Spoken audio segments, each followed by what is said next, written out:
1 Corinthians 3:9 kubanga Katonda tuli bakozi banne mu nnimiro ya Katonda ate n'amaliza nga nti muli nyumba ya Katonda. Ffe tuli nyumba ya Katonda nti byayagala okukola atuula mu ffe ne bikolebwa. Katulusome mu Luzungu. Okay. First Corinthians chapter 3 verse 9. For we are God's fellow workers. Yes. You are God's field. You are God's building.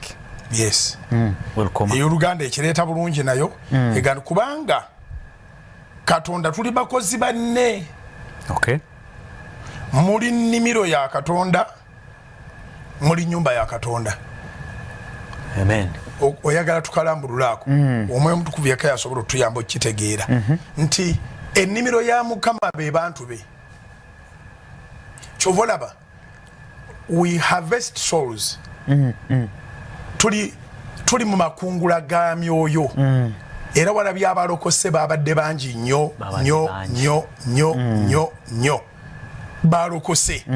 Kyekirungi eky'okuyita abalokole n'abatali balokole ng'omusingi gw'enzikiriza yaffe bwe guli. Kubanga bw'oyita abalokole bokka olwo ng'oganyiddwamu ki? Oba togenda kukungula myoyo. Ebwokeera ku akawunti n'oddira ze wakola edda nga bw'ozijjayo nga bw'ozizaayo olowooza zeeyongerako. Tewali kyeyongerako. Ziyinza n'okkendeera kubanga wabeerawo charges.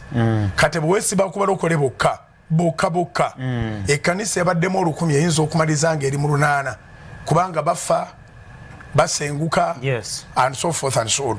Naye ffe tukkiririza mu kuyita abalokole n'abatali balokole. Kati bwe tuteeka olukuŋŋaana embaale oba yonna gye tuba tulututte tuba tugenze mu nnimiro ye nga n'ennimiro era bantu ate tuba tugenze ng'ennyumba ye atudde mu ffe awangaalira mu ffe okusisinkana abantu be akolera mu ffe kati we tufuukira vessels ebibya tufuuka vessels tufuuka ebibya byakozesa tufuuka abantu Katonda be yeetaaga